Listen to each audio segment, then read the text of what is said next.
Hi, Dr. TJ Dixon here, your intuitive guide to transformation, connecting to your best life. Today's message is about faith and how to walk in it. And it is inspired by the first book that I published called Walking in Faith. In this book, I tell of 12 short stories over a 12-year period of my life where I went from feeling utter despair, even questioning my whole reason to live, all the way to transforming and feeling joy and love like I had never felt before. And so today's message really talks about what can we do to continue to walk in faith? What can we do to continue to do what we feel inspired to do, to be engaged with people that we feel inspired to be engaged with? So recently I had a live event. It's called Ask the Coach. And one of the questions that came up during the event came from someone who was thinking about what to do next and whether or not to accept that a career that this person had for many years is over, or to look into getting into a new career.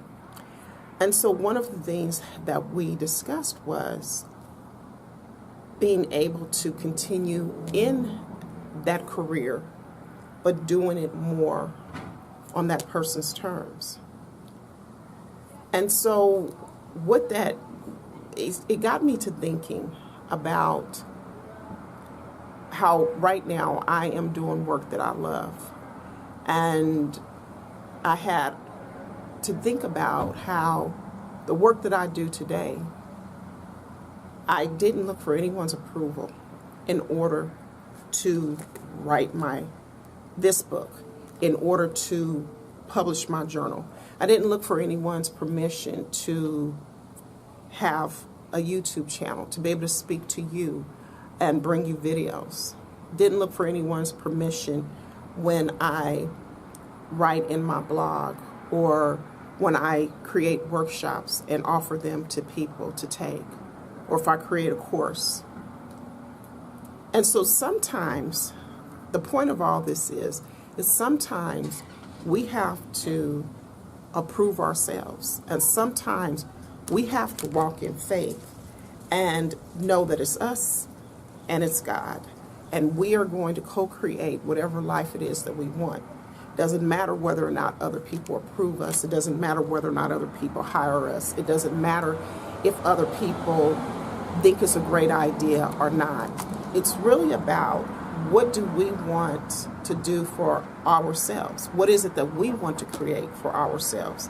And so that's kind of the conversation that I ended up having with this particular person who had attended the workshop that I had, to say, is there a way to still do your career without having to rely on a third party to do that?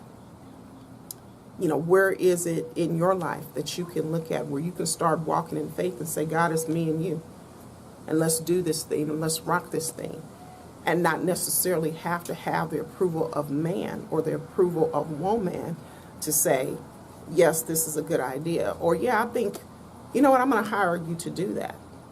And yeah, there may be some of you thinking, but I need money, but I have to have money in order to live. And of course, you know, we have bills to pay, or we have to put a roof over our head, put gas in our cars, feed ourselves, absolutely. But do you have dreams that you could do right now? Do you have dreams you could do right now, whether somebody hires you or not? I think about it. One of the greatest things that I do that I totally love doing is coaching. And so I am able to coach, and I do coach. I coach. Sometimes I coach people even on the spot. Somebody can come up to me and we can just be starting a conversation, and they will somehow talk to me about something. And I might ask them a really powerful question, and all of a sudden things totally open up and unfold for them. And now they have the answer and the next steps to what it is that they need to do. And they didn't even come to me for coaching. They just so happened to be in my presence, and we just so happened to be having what seemed to be a casual conversation. So I'm able to even fulfill that love of mine of coaching, whether somebody hires me to coach them or whether they don't. Again, that's walking in faith, being able to create the life that I love and that I want, in spite of what other people say that you can or cannot do. So, again, in your life, what areas can you walk in faith? What is it that you need to release? What is it that you need to embrace? Who is it that you need to let go of? Who is it that you need to start paying more attention to? What are your inspired next steps? And I'm not talking about those next steps that you are motivated to do. Motivation is great, but one thing I can say, there's a different energy between motivation and inspiration. Because when you are motivated, or at least I'll put it back on me, when I'm motivated, sometimes I feel a little bit like that's coming from a place of pushing me to do something. Like something that maybe I'm not really wanting to do, but I'm going to push myself and do it. And man, I've had some great successes doing that. But the lesson I have learned lately, especially lately, I guess I've had this lesson going on for a while now, because when I wrote this book, this was not, well, there was some motivation and inspiration to write this book. But when you are being inspired to do something, inspired means in spirit. And in spirit means that you are getting downloads from God. You are getting the urge from God, from your and your higher self is connecting to that essence, that part of you that never ever dies, even when this physical form is decaying. That part that connects straight to God, you are being inspired to do something, and it may not even make logical sense.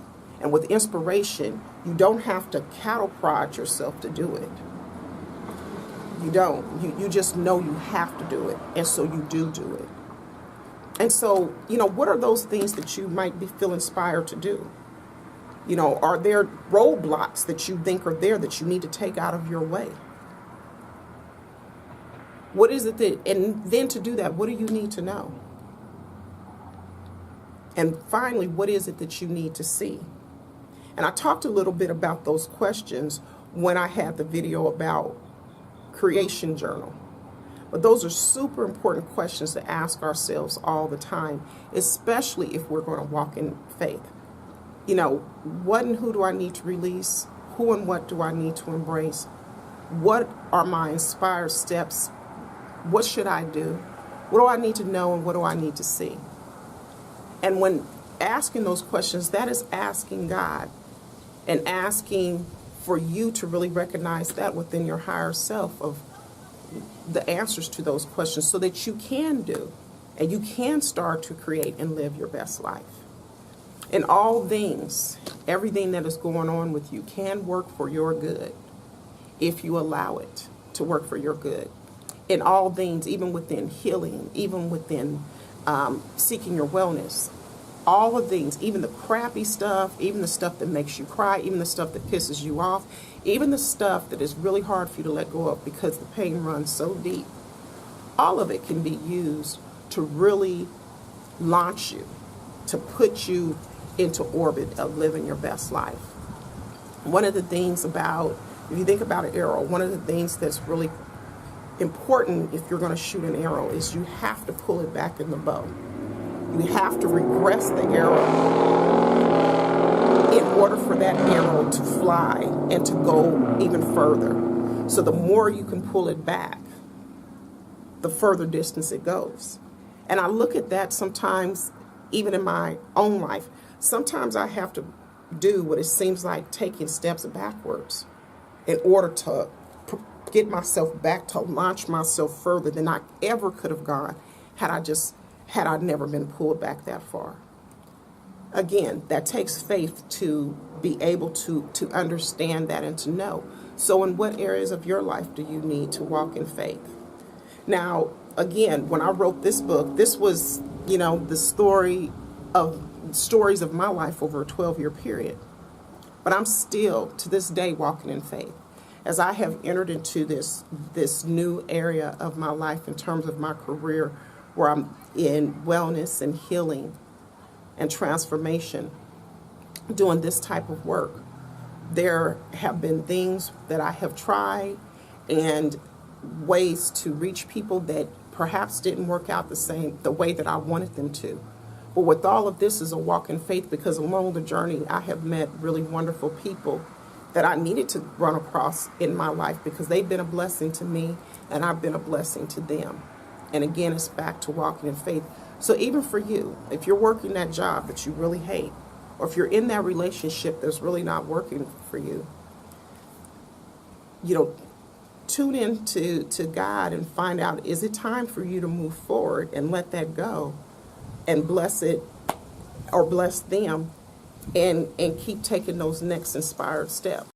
Or maybe you're getting the message that you need to stay longer because things are going to end up working themselves out and your job is going to end up being an even greater blessing to you. Your relationship is going to even end up being a greater blessing to you.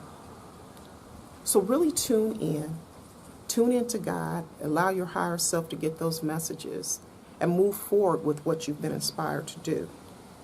Continue to find those ways that shows you your next steps and walk in faith. Thank you so much for watching. If you've liked this video, please give it a thumbs up. And if you know someone who would be blessed by the message of this video, someone you know who needs to walk in faith, who wants to walk in faith, please feel free to share this video. And if you haven't subscribed yet, please hit the subscribe button below. If you're looking for someone who can help you, who can take you and connect you to your best life and get you taking those next inspired steps, please contact me. My website is www.drtjdixon. I would love to work with you. I love to see people win. Again, walk in faith and may you live your best life.